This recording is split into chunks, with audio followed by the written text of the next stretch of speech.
The need for creed.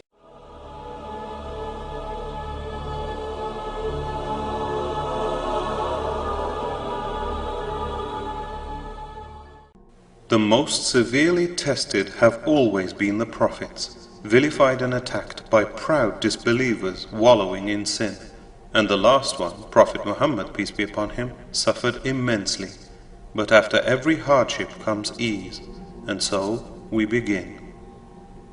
After 12 years of calling people to reject idols and worship only one God, he, peace be upon him, was sorely tested by the year of grief. Tragically, his uncle Abu Talib died, whose kinship provided protection from Meccans, now buoyed up as thugs in disbelief.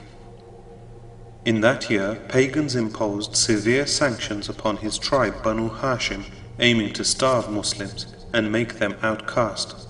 Undaunted, he went to Ta'if, inviting to Islam, but they pelted him with stones until he bled, and he had to escape really fast. On seeing his bloodied sandals, Gabriel said if the Prophet, peace be upon him, ordered, he'd crush the Ta'ifans under the mountainous range. But in his mercy, the Prophet, peace be upon him, stopped him, saying, I pray their children will believe, and Allah brought about that change. In that same year before migration to Medina, he was devastated by the loss of his loving wife Khadija, peace be upon her. While disbelievers closed all doors upon him, Allah didn't forsake him, but opened up the doors of heaven for him in honor. Allah glorified himself on introducing Al-Isra wal Meeraaj, the Prophet's miraculous night journey and heavenly ascent, where he was physically taken from Mecca to Jerusalem and then up to the highest heaven. In one night he was sent. Glorified is Allah beyond all the evil they associate with him, who took his slave, Muhammad, on a journey by night from Masjid al-Haram to Masjid al-Aqsa, whose precincts we have blessed, so we might show him our signs by sight. It all began one night in Hani's house, as he, peace be upon him, slept between his uncle Hamza and cousin Ja'far on the floor, when the roof of the house split open, through which angels entered, picked him out, and took him to the Kaaba's door. At the Kaaba's hijr, Angel Gabriel laid the Prophet down and slit him from his neck to his navel, his open chest revealed. His heart was removed and washed with Zamzam and filled with faith and wisdom from a gold utensil before being resealed. Gabriel led him to a fabulous heavenly creature called the Buraq, a white pony-sized steed who became agitated in alarm, but Gabriel consoled it, saying its rider would be its most honored yet. So Buraq broke into a sweat and became very calm.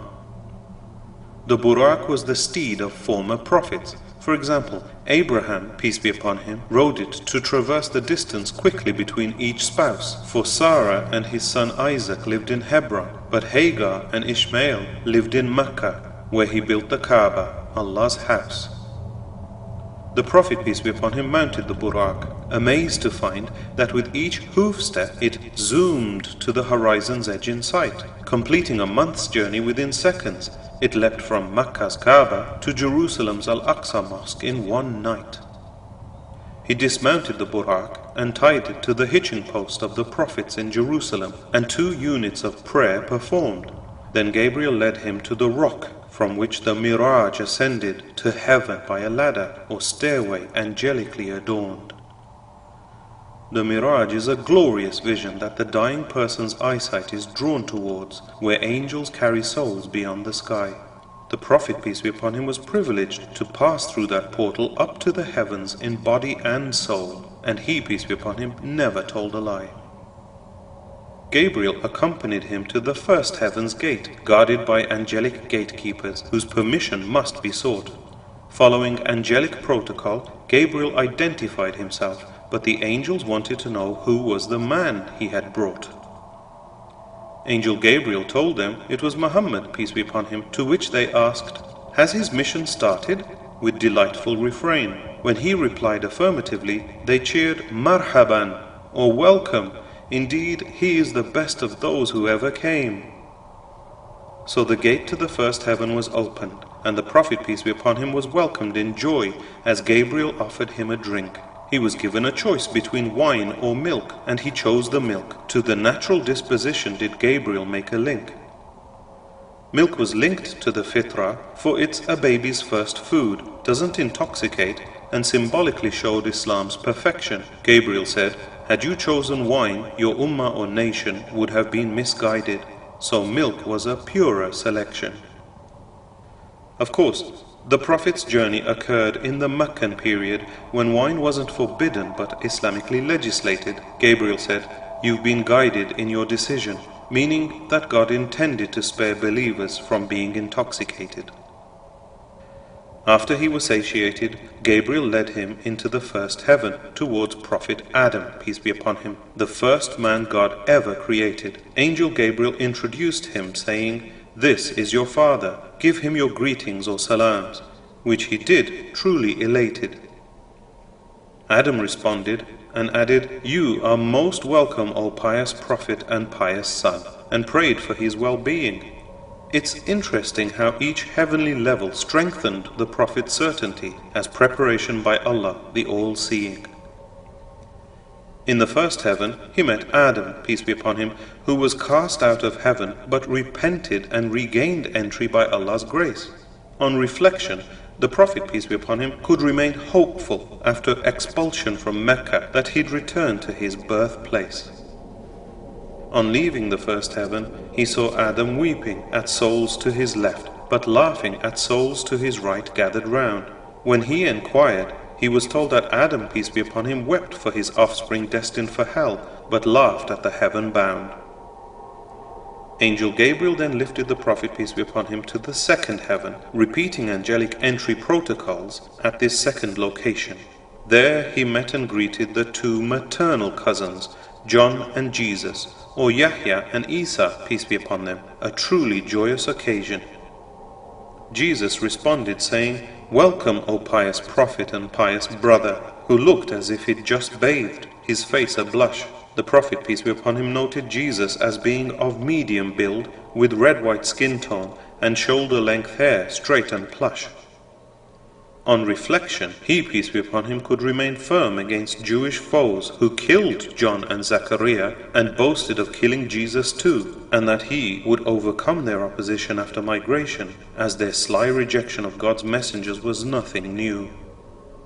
Fascinatingly, the Prophet said that Jesus, peace be upon them both, is currently in the second heaven in body and soul, awaiting his return. The Prophet said that Jesus and he, peace be upon them both, were as close to each other as two fingers, and Jesus, peace be upon him, will have another turn.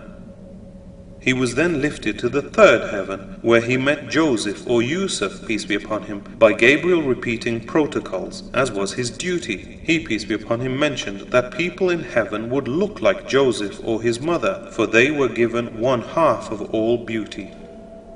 On reflection, he, peace be upon him, would remain magnanimous, for Joseph, left for dead by his brothers, forgave them after gaining rule. Likewise, his own kinfolk would try to murder him, but upon victory he would forgive them, even though they were very cruel. In the fourth heaven he met Enoch or Idris, peace be upon him, who Allah said was a truthful prophet, who he raised up to a high station. Enoch was also raised up bodily to the heavens before his death in the fourth, and experienced the Prophet's elevation. On reflection, he, peace be upon him, would be consoled that he wasn't the only one to experience the Meeraaj, as Enoch had already been. Enoch was also the first to write with a pen, and although Muhammad, peace be upon him, was unread, they were equals on the same team. In the fifth heaven, he met Aaron or Harun, peace be upon him, who gave support to his brother Moses and started the priestly line. Even though Israelites indulged in idolatry, Aaron guided the pious to stay monotheist, as would the Prophet, peace be upon him, over time. In the sixth heaven, he met Moses or Musa, peace be upon him, seen as a dark-skinned man with curly hair, like handsome Shanua blacks. Upon reflection, he, peace be upon him, would say that Moses was tried severely by the children of Israel, but weathered their attacks. On his way up to the next level, the angels noticed Moses